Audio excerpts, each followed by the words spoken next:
Gente, nós estamos encerrando hoje uma série de mensagens que nós intitulamos de Memoráveis Improváveis. Falamos de pessoas que poderiam passar pela vida, nasceram, cresceram, viveram e morreram, e pouca gente percebeu, pouca gente valorizou, poucas vidas foram impactadas por essas pessoas. Eram improváveis de serem usadas nas mãos de Deus de maneira poderosa. Nós vimos, por exemplo, Raabe. Raabe era uma pessoa que terminou melhor do que como começou.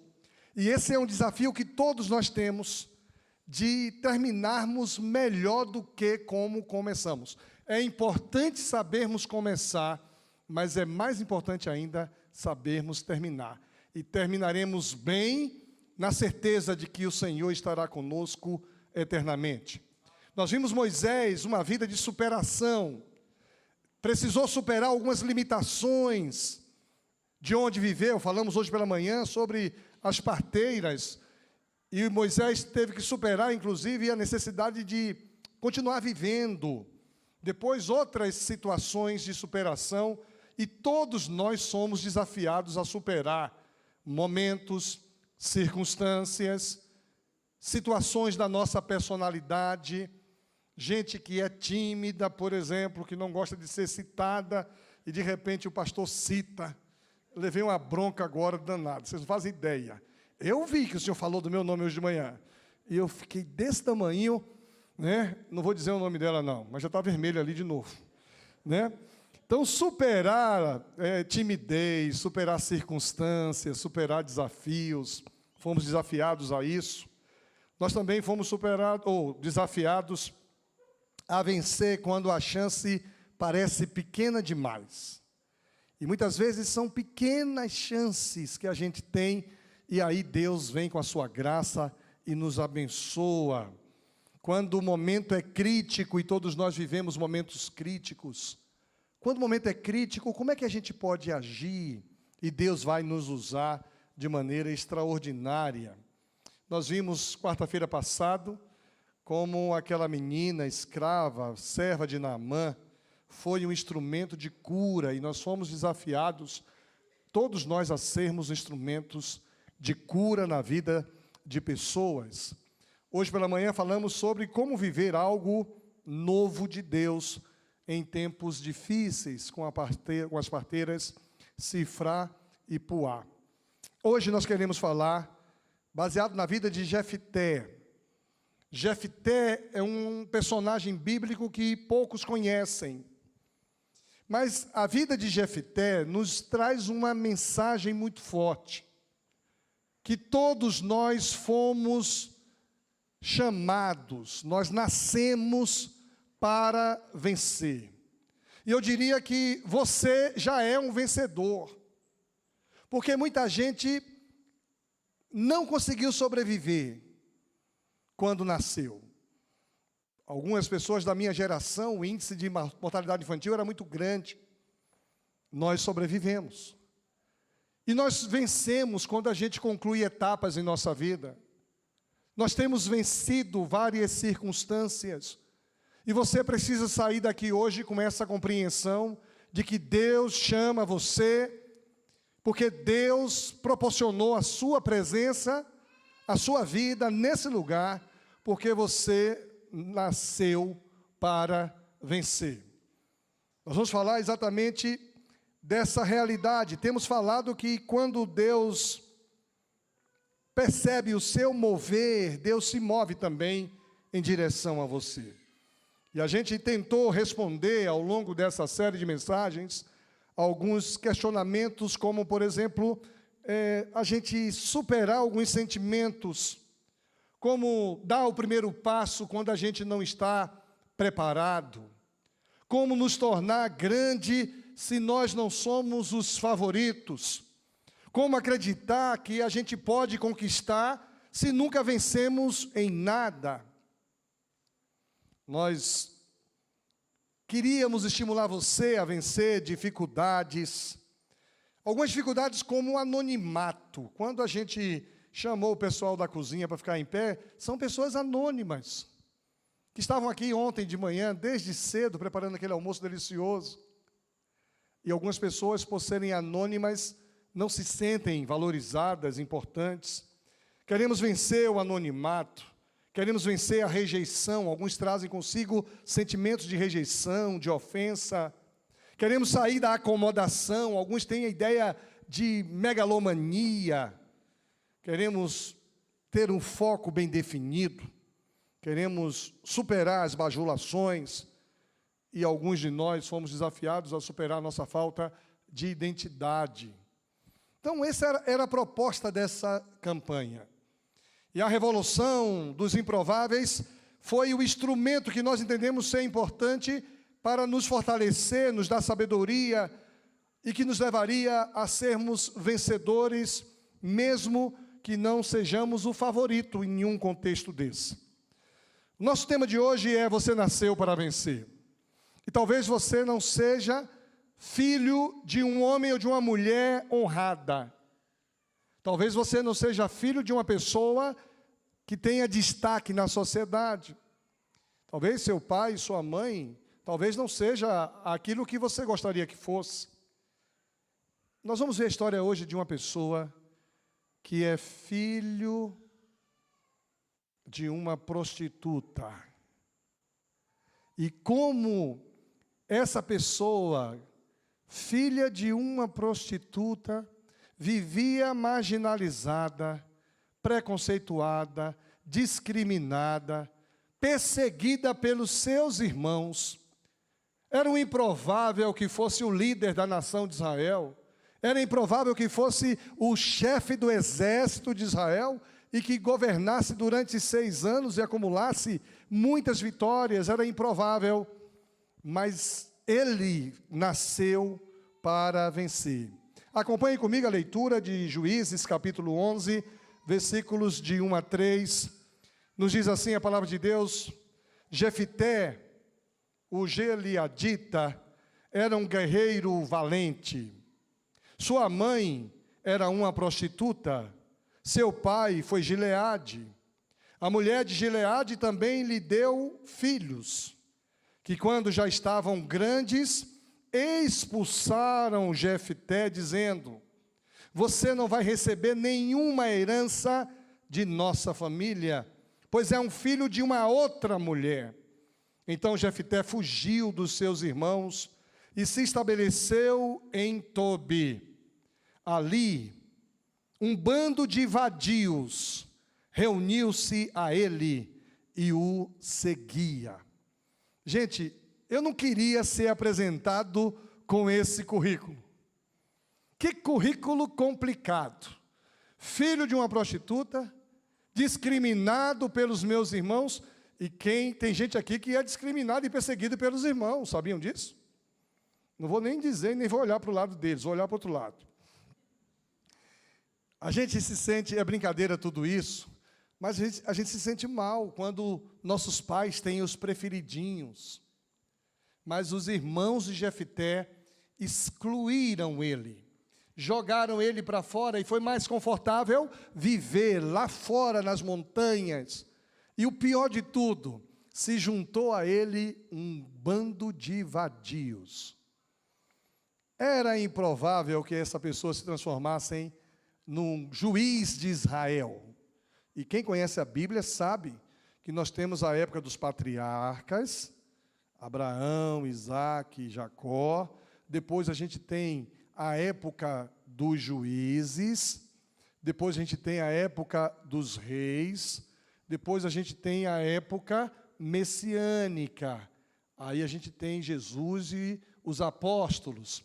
Quem governou Israel durante um tempo foram os juízes. Num dos piores momentos, os juízes atuaram, julgando. Momento de muita violência, de muita perseguição, de coisa esquisita. Para vocês terem ideia, Jefté vai enfrentar uma batalha e Deus o abençoa, ele conquista, ele faz um juramento inconsequente. Cuidado com isso, porque às vezes nós fazemos juramentos inconsequentes. Lá na batalha, empolgado, ele disse: Senhor, muito obrigado por esta vitória. Quando chegar em casa, a primeira primeira coisa que eu vi, sacrificarei ao Senhor. Talvez ele tivesse um cachorro. Quem tem cachorro sabe disso. A gente está chegando, a gente não é quem tem. Está chegando, o cachorro começa a latir. Ele reconhece o carro, reconhece a pisada, reconhece o cheiro. Talvez ele tivesse um cachorro e pensasse que a primeira pessoa que ia sair quando ele chegasse era o cachorro. Alegre, sorridente.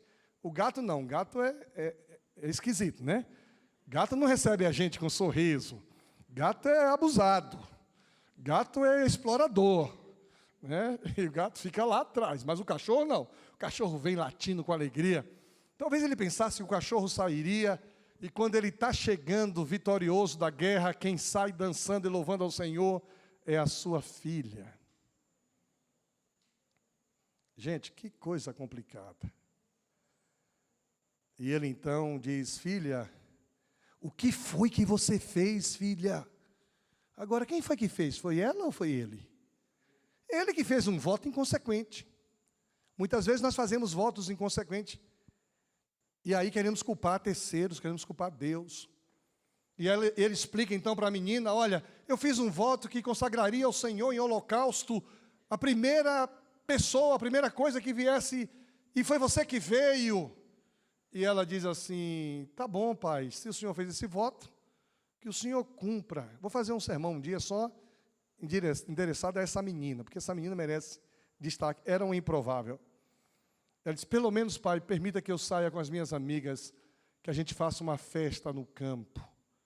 E a Bíblia diz que ela foi com as amigas para o campo, e quando voltou, Jefté ofereceu aquela filha ao Senhor em holocausto. A gente conhece a história de Isaac, que na hora que o pai ia oferecer, Deus disse: olha, eis aí o cordeiro. Nós temos a história dessa menina, que foi até o final. Votos inconsequentes não é o que Deus espera de nós. Olhando para a história de Jefté, Jefté tinha tudo para dar errado. Tinha tudo, ele nasceu e viveu em um contexto familiar disfuncional. Sua mãe, prostituta, seu pai tinha muitos filhos de outros relacionamentos. Jefté foi expulso da casa pelos seus irmãos, e se a história terminasse aqui, saberíamos que foi Jefté um bastardo, indigno de sua família, indigno da sua terra. Acabou. Alguém lançado na marginalidade, sem pai, sem mãe, sem irmãos, sem lar, tendo que vencer os traumas para poder se posicionar de forma relevante na sociedade. Ele podia cantar aquele hino que alguns cantaram na adolescência, né? Ninguém me ama, ninguém me quer, ó vida, ó céus, ó azar. Ele podia cantar esse hino. No entanto, algo interessante aconteceu a Jefté. Após ser expulso de casa, versículo 3, então Jefté fugiu dos seus irmãos e se estabeleceu em Tobi. E um bando de vadios, né, se reuniram a ele e o seguia. Ele se transformou o líder da gangue, o líder da patota da turma, do bando. A história demonstra um homem motivado e disposto a vencer, tanto que chama a atenção dos anciãos de Israel. E em um momento crítico da nação, ele é lembrado, e olha o que diz aqui o texto seguinte: os líderes de Gileade foram buscar Jefté em Tobi. Venha, disseram, seja nosso comandante, para que possamos combater os amonitas. Disse-lhes Jefté: vocês não me odiavam? E não me expulsaram da casa do meu pai? Por que me procuram agora, quando estão em dificuldade? Você já se sentiu assim? Uma pessoa rejeitada por alguns amigos, por alguns contextos, e quando a pessoa que nos rejeita precisa de nós, vem com bajulações. A gente se sente mal, se sente utilitário, né? Sendo vítima de um utilitarismo. Por que me procuram agora, quando estão com dificuldade? Apesar disso, Agora, estamos apelando para você, responderam os líderes de Gileade. Venha combater conosco os amonitas, e você será o chefe de todos que vivem em Gileade. Olha, de fugitivo, líder de vadios, venha ser o líder de Gileade. O passado de uma pessoa não impede que Deus opere poderosamente em sua vida. Rodrigo pregou um sermão ontem de manhã e lembrou de um sermão que eu já preguei no Brasil todo: o meu passado me condena, porém não me define. O passado de uma pessoa não impede que Deus opere poderosamente em sua vida. E todos nós temos coisas no nosso passado que não são dignos de evidência, de tornar público. Eu não vou nem citar algumas coisas aqui que eu não gostaria nunca que viesse a público. Mas apesar do meu passado, o nosso passado não impede que Deus nos use. Porque você não é o seu passado, você não é a sua história de dor, você nasceu para vencer. O novo de Deus se estabelece na vida de todos aqueles que entendem que são chamados por Deus para cumprir um papel e que não se perdem nos negócios dessa vida, cuidando apenas de si mesmo. Nós todos fomos chamados para superar tudo aquilo que nos aconteceu. Sendo assim, o que podemos aprender com a história de Jefité? Primeiro, você nasceu para vencer, então acredite que Deus vê em você qualidades que ninguém vê. Deus conhece você de uma maneira tão pessoal e tão profunda, que Deus conhece em você qualidades que os outros não percebem. Talvez até você desconheça as qualidades que você tem. Deus vê em você qualidades que ninguém vê. Acredite nisso. Você tem qualidades especiais dadas por Deus. Jefité, o gileadita, era um guerreiro valente. Em outra versão diz assim: era então Jefité, o gileadita, homem valente e valoroso. Talvez ele não entendesse que era valente, talvez ele não entendesse que era valoroso, mas ele era, porque Deus enxergava nele coisas que só Deus podia enxergar. Para as pessoas e até mesmo para os seus irmãos, ele era apenas um bastardo, filho de uma prostituta, mas para Deus não. Para Deus ele era um valente, valoroso guerreiro, ele era importante, ele tinha qualidades preciosas para o povo de Deus. Por isso, a primeira coisa que eu acho que eu e você precisamos entender é que Deus conhece nosso valor, nossa importância. Deus enxerga em nós qualidades que talvez a gente não enxergue. Deus vê qualidades em você que talvez você não veja. A Bíblia confirma essa verdade quando diz, em primeiro livro de Samuel, capítulo 16, versículo 7, o Senhor não vê como vê o homem. O homem vê a aparência, mas Deus, o Senhor, conhece. Ele vê o coração. E tem coisas em nós que nós conhecemos. Tem coisas em nós que nós desconhecemos, mas Deus tudo conhece. Olha, eu não gosto quando um pregador está pregando aqui e diz assim para o seu irmão: fale para o seu irmão do lado isso e aquilo outro. Eu acho isso tão chato. Né? Você também não gosta disso, não? Então proteste aí, eu não gosto disso. Porque você vai ter que fazer isso agora, porque eu acho que é importante. É muito importante. É importante que você olhe para o seu irmão do lado e diz assim: olha, acredite que Deus vê você, em você, qualidades que você não vê. Então diga para o seu irmão: você já protestou? Então você pode dizer assim: Deus vê qualidades em você que nem você vê. Pronto. Eu também não gosto disso não, viu? Eu não gosto disso. Mas é tão importante a gente aprender isso. Deus vê qualidades em você que nem você consegue enxergar. Gente, é tão bom saber disso, porque amanhã ou depois eu sou colocado em uma situação de desafio, E eu fico pensando que eu não sou qualificado, que eu não tenho capacidade, que eu não tenho recursos, que eu não disponho de formação. Mas eu ouvi alguém, meu irmão do lado, dizer assim, olha, Deus vê em você qualidades que nem você enxerga. Então, se Deus está me colocando nessa situação, Deus está comigo e Ele vai me usar e a minha vida está em suas mãos. Segundo lugar, que a gente precisa entender, que nós nascemos para vencer e precisamos acreditar que Deus tem um propósito na nossa vida. Ninguém está aqui por acaso, nós não estamos nesse mundo por acaso. Há um propósito, porque nasci, porque estou aqui, porque vivi.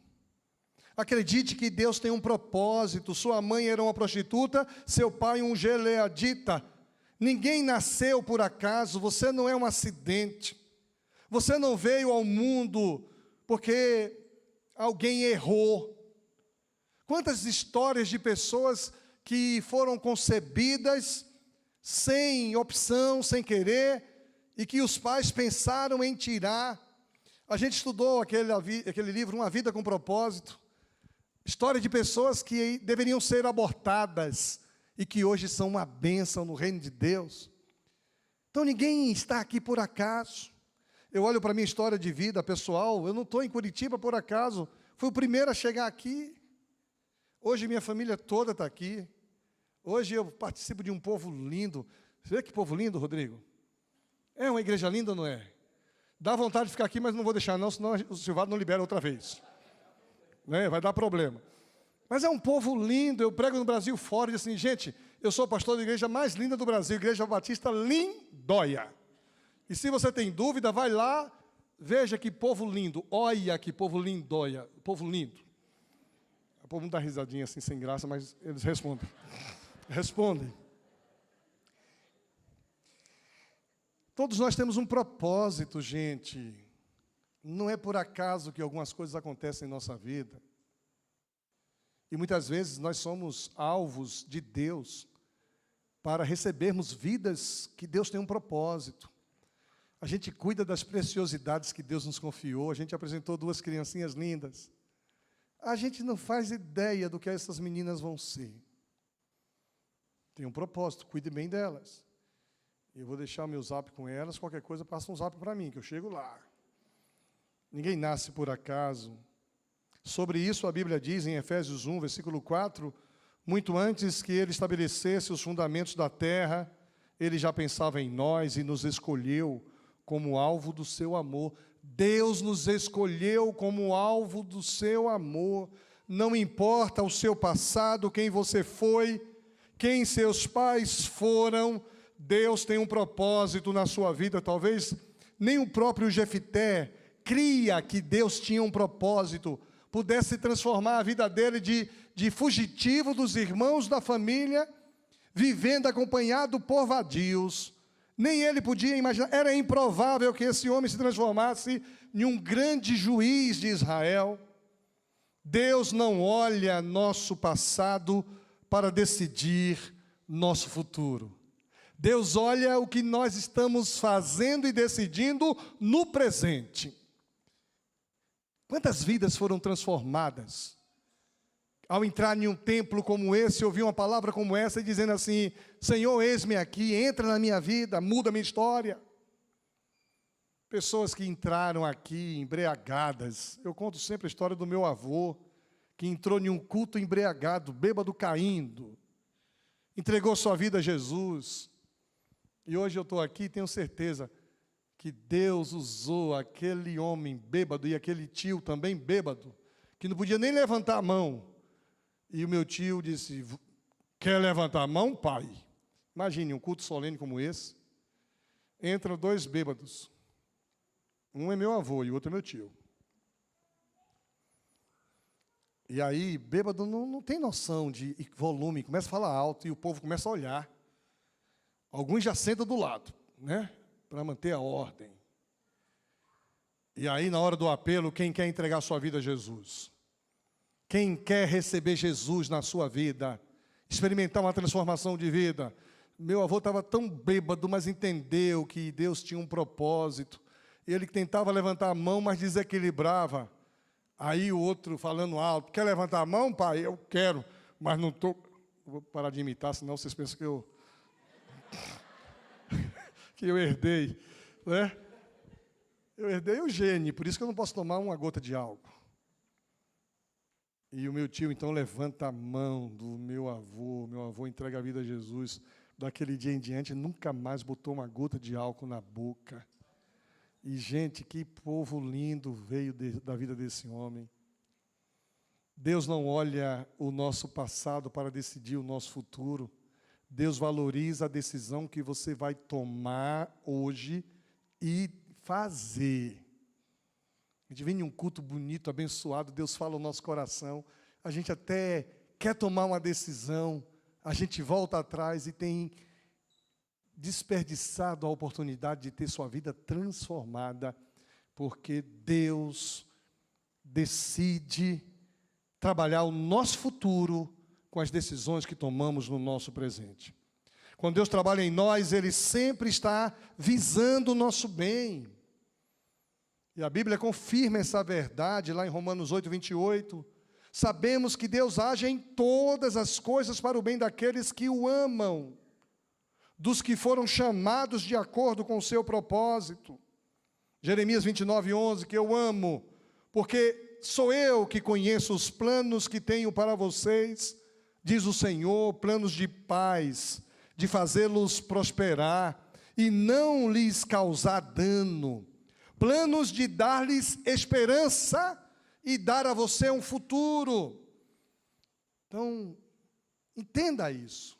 Deus conhece suas qualidades, que talvez a sua esposa não reconheça, seu marido não reconheça, seus filhos não valorizem, seus pais não entendam, mas Deus conhece coisas em você, qualidades em você, e Ele quer usar tudo isso. Terceiro lugar, você nasceu para vencer, então acredite que os dias difíceis vão passar. Gente, a gente viveu uma pandemia, que coisa difícil foi viver esses 2 anos. Difícil para nós como igreja. Eu me lembro de fazer culto aqui, só na câmera. Eu ficava na frente de uma câmera ali, sentado, fazendo EBD para a câmera, sem ver o povo lindo se reunindo, adorando a Deus. Gente, que coisa terrível, um dos maiores sofrimentos que vivemos. Participamos de funerais desumanos, sem poder abraçar nossos entes queridos, sem poder fazer um culto de gratidão. E parecia que era o fim do mundo. Todo dia de manhã eu acordava e tinha uma música que vinha sempre na minha mente. Esqueci a música agora, mas vinha na minha mente. Como?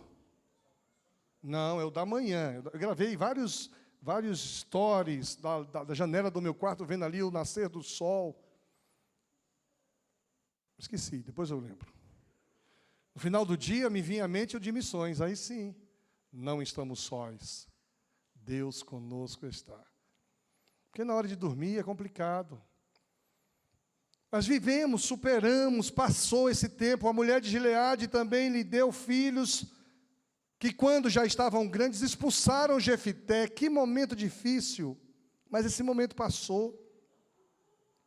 Eles estavam preocupados em manter a herança. Você não vai receber nenhuma herança de nossos familiares, porque você é de uma outra mulher, você é um bastardo.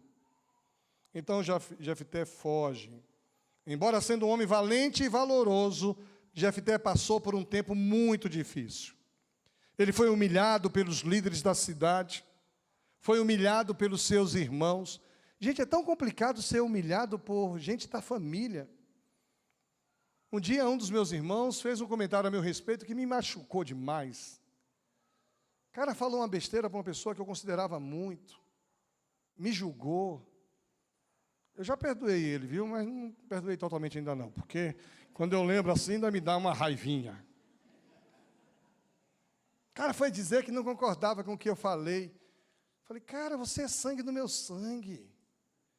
Imagine se esse cara me dissesse, você não vai ganhar um centavo da herança do seu pai. E eu quero, viu? Eu quero a minha parte. Ele foi humilhado pelos líderes, foi humilhado pelos seus irmãos. Em tempos difíceis, temos que continuar confiando em Deus. Temos que confiar na capacidade que Deus tem de transformar situações. Precisamos confiar na capacidade que Deus já colocou em nós algo de valor. Na vida de Jefté, esse tempo passou. E assim, vai acontecer com você também, esse tempo vai passar. Alguns de nós sofremos por momentos difíceis que estamos vivendo.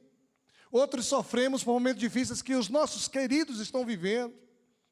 E uma das coisas que mais angustia o coração de alguém que ama seu parente é saber que está longe de Deus. É saber que está afastado dos caminhos do Senhor. Como sofre um coração que tem pessoas na sua vida que estão longe dos caminhos do Senhor, alguns até que foram instruídos no caminho do Senhor e quando cresceram se desviaram, como sofre. Alguns dizem assim, pastor, ora para ele voltar, que ele não se perca. E eu sempre digo assim, olha, a Bíblia diz, ensina o menino no caminho que deve andar e quando crescer não desviará dele. Creia nessa promessa. Todos aqueles que forem instruídos no caminho do Senhor vão voltar em nome de Jesus. É tão gratificante crermos nisso. Melhor ainda é ver isso acontecendo. Creia que Deus transforma as situações. Se você estiver passando por este tempo difícil, fique firme, pois a palavra de Deus diz, o meu povo não será envergonhado para sempre. Às vezes passamos momentos de vergonha temporário, isso passa. Em lugar da sua vergonha, terão dupla honra. Seu tempo de humilhação e de vergonha será mudado para um tempo de honra, porque você nasceu para vencer, creia nisso. Semana passada tivemos uma experiência muito gostosa. O Sérgio tinha que apresentar ali o seu TCC. E o Sérgio, a gente acolheu o Sérgio, né? A gente acolheu o Sérgio como sendo nosso. Ele já disse, a minha família é a Lindóia. No início da semana, o Sérgio estava angustiado, tinha que apresentar um TCC. Aí, o que é que ele vai fazer? Vou acionar a intercessão. Mandou para a intercessão, orem por mim, porque eu tenho que apresentar um trabalho. Ele achava que ia apresentar o trabalho no fim da semana, quinta, sexta-feira. E nós começamos a orar, a intercessão começou a orar. Na terça-feira, ele disse assim, cadê? Está pronto o trabalho que você vai apresentar hoje. Hoje? Hoje. E aí ele apresentou o TCC, não vou dizer a nota, para ele não ficar vaidoso. Já tem aqui muita gente querendo namorar com ele, que eu estou sabendo. Depois de uma nota dessa, vai querer casar com ele. Hein? 9, não vou dizer quanto. Desculpa aí, Sérgio, estou brincando aqui só para acordar. Tinha um irmão dormindo ali. Aí eu brinquei com você. Mas é fato, ele venceu, apresentou o TCC com nota maravilhosa. E ele disse, Deus é maravilhoso, Deus é tremendo, porque Deus opera em nossa vida, em nosso viver. Você nasceu para vencer. Creia que a dificuldade que você está passando é passageira, gente. Isso vai passar. Isso vai passar. Em quarto lugar, acredite que Deus está lhe preparando para um nível maior de conquista. A gente tem aqui na igreja muita gente qualificada, graças a Deus. Uma vez a Cris falou assim, pastor, eu acho que Deus tem um projeto para a nossa igreja tão grande, porque como é que Ele reúne tanta gente capacitada em um só lugar? Tanta gente em lugares estratégicos na sociedade. E nós somos uma igreja de bairro, né? E aqui tem tanta gente boa, que Deus reúne nesse lugar.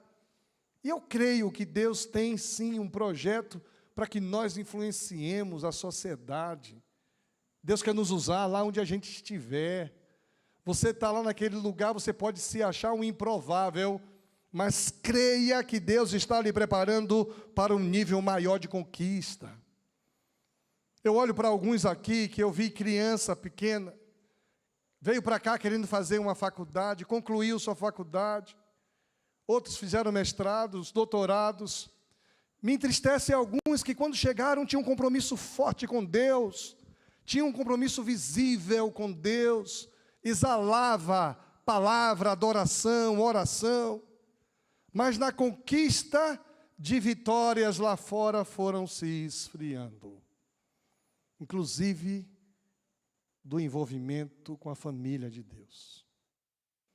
É triste para a gente que acompanha a vida de pessoas perceber a frieza de alguns, quando a gente crê que Deus quer nos colocar em um nível de conquista maior, não é para que a gente cresça, mas é para que Ele nos use e que nós sejamos instrumentos nas mãos dEle. Nós estamos com a Rosana lá no Canadá. A Rosana nos acompanha todo culto, e no termino do culto ela manda uma mensagem, dando retorno da palavra. Ela disse: pastor, ore por mim, são tantos desafios, tanta coisa boa está acontecendo aqui no meio dessa universidade no Canadá. E eu preciso de oração, preciso de coragem para que eu possa cumprir o propósito pelo que Deus me colocou aqui nesse lugar. Que coisa linda! Antes de vivermos o nosso propósito, Deus nos tornará a pessoa certa para Ele. A dor é o lugar onde somos preparados para o nível maior de conquista. Às vezes enfrentamos dores e sofrimentos, mas Deus está nos preparando. O salmista fez a seguinte declaração no Salmo 30, 11: mudaste o meu pranto em dança, a minha veste de lamento em veste de alegria. Deus transforma isso. O que aconteceu com Jefté? Olha o que diz o texto. Algum tempo depois, quando os amonitas entraram em guerra contra Israel, os líderes de Gileade foram buscar Jefté em Tobi. Venham, disseram, seja nosso comandante, para que possamos combater os amonitas. Então Jefté foi combater os amonitas e o Senhor os entregou nas suas mãos. A vitória veio do Senhor. A gente precisa reconhecer isso. Quando a gente conclui uma etapa, quando a gente conquista uma vitória. Pastor Rodrigo estava lá na convenção, Assembleia da Convenção em Recife. Que vitória foi aquela Assembleia, né, Rodrigo? Gente, que coisa linda. Aí eu poderia me ufanar, pensar que eu fui o grande. Não, só fui um instrumento nas mãos de Deus. Porque a vitória foi de Deus. E a Ele seja toda a honra e toda a glória. A gente precisa celebrar as vitórias, reconhecendo que é Deus que nos dá uma conquista, em uma conclusão, em uma apresentação de curso, em uma formação, em um emprego. Você não está por acaso onde você está, foi Deus que te colocou ali. Reconheça que é Deus que vai te entregar a vitória. Você é um vencedor porque Deus vai te dar a vitória. Jefté foi preparado por Deus para um nível maior de conquista. Depois de ter passado por momentos difíceis, Deus o levantou como um grande juiz em Israel. Eu não sei o que Deus tem para mim, sabia? Eu poderia morrer realizado. Eu me lembro como se fosse hoje, um dia que a Rosane Torquato chegou, me chamou no gabinete assim: pastor Ilquias, o que o senhor ainda gostaria de fazer antes de morrer? Eu falei: minha filha, eu já estou tão feliz, eu sou um pastor realizado. Não tinha nada que eu queria fazer antes de morrer. Tinha uma família feliz, uma igreja linda, eu estava bem. Disse: olha, o senhor é um homem realizado. Eu falei: sou um homem realizado. Nunca quis ocupar funções, esse negócio todo, não. Na verdade, eu deixei de querer isso depois que eu tive o câncer, né? E o câncer foi uma preparação para tudo isso. E depois que eu disse para ela que eu não precisava de mais nada, que eu já estava realizado, quantas coisas Deus fez na minha vida, gente, Deus tem feito. Hoje eu estou realizado. Posso ir para a glória. E no dia do meu culto de gratidão, essa igreja vai estar cheia. Imagine o povo aqui feliz. Rodrigo, venha cantar o louvor aqui. Né? Fazer o povo pular e dançar. Pastor Valmossi, vem fazer a oração de gratidão. Aqui está um homem que Deus usou. Aqui está um homem realizado, usado por Deus. Eu posso ir em paz. Em paz. Até a alegria de ser avô, Deus já me deu. Eu gravei um vídeo para 2 igrejas que estão em aniversário lá em Campo Grande. Aí o Mateus respondeu Você está muito felizinho, hein, rapaz? Só porque você vai vir ver a Laurinha, você está assim, é? Ó, felizinho, hein, rapaz? Se eu sou feliz, cara, você está me ouvindo lá, eu sou feliz. Eu quero concluir, enquanto a equipe sobe aqui, dizendo para você o seguinte: você nasceu para vencer. Por isso não desista. Não desista, não importa o seu passado, não importa o que as pessoas falam sobre você. Siga em frente. Acredite em si mesmo, porque Deus acredita em você. E Deus tem um lindo plano para a sua vida. Creia nisso. Você nasceu para vencer. Por isso acredite que Deus vê em você qualidades que ninguém vê. Acredite que Deus tem um propósito para a sua vida. Acredite que os momentos difíceis passarão. Creia que Deus está lhe preparando um nível maior de conquista. Pare de olhar as suas incapacidades, porque tudo o que você não é, Deus é. Tudo o que você não é, Deus é. Por isso eu vou pedir para você se colocar em pé nesse momento. Queria convidar você a fazer uma oração verdadeira, respondendo a tudo isso, dizendo para Deus exatamente que você entende que Deus reconhece você. E eu queria que a gente pudesse fazer essa oração de voz alta, cada um de nós. Então repete comigo assim: Senhor Deus, eu creio que o Senhor me conhece, que o Senhor conhece as minhas qualidades.